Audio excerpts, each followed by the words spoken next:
Bonjour les petits et les grands. C'est toujours avec joie que nous partageons notre moment de méditation qui a pour titre aujourd'hui La libéralité. Notre verset à mémoriser se trouve dans Hébreux 13, le verset 16. N'oubliez pas la bienfaisance et la libéralité, car Dieu y prend plaisir. La Bible nous dit « Partage ton pain avec celui qui a faim ».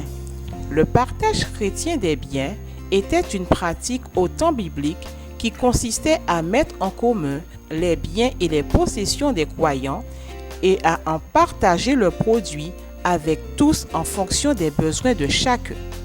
La libéralité est un autre mot pour expliquer le partage sans rien attendre en retour. Christine voulait s'acheter une nouvelle robe avec l'argent de ses économies, 148 €, une jolie robe verte avec quelques fleurs.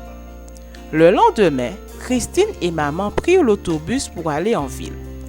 À chaque arrêt, Christine remarquait de grandes affiches et on voyait deux enfants en haillons dont l'un avait perdu une jambe.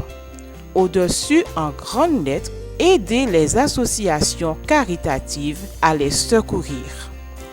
Maman expliqua à Christine que ces enfants sur cette affiche représentent tous les enfants qui souffrent à cause des guerres, des tremblements de terre ou d'autres catastrophes dans le monde entier. Des millions d'entre eux n'ont plus leurs parents. Ils n'ont pas d'argent, pas de nourriture, pas de vêtements convenables. Maman lui expliqua que sans les aides humanitaires, beaucoup mourraient de faim et de froid. Ce jour-là, Christine a pris une grande décision. Plutôt que d'entrer dans le magasin pour s'acheter sa belle robe verte, elle se dirigea vers une dame d'une association caritative et lui remit toutes ses économies afin de faire sa part pour les enfants nécessiteux.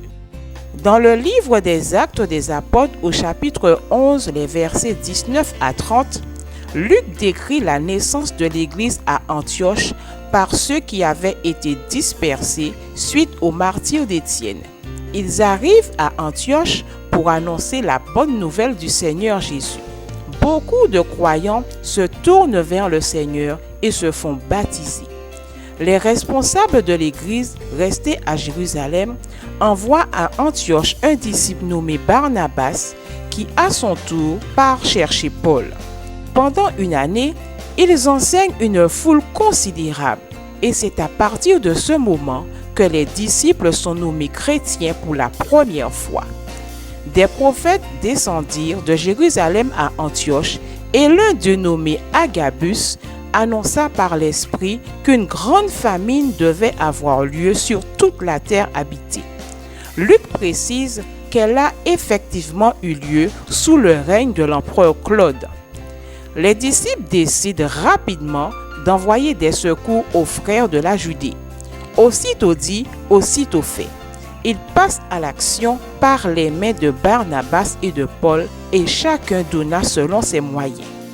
Chers amis, ce que Dieu demande de toi, c'est que tu sois rempli de générosité afin que tu ouvres ton cœur aux besoins des autres. Prions. Père céleste, mets en moi l'amour du prochain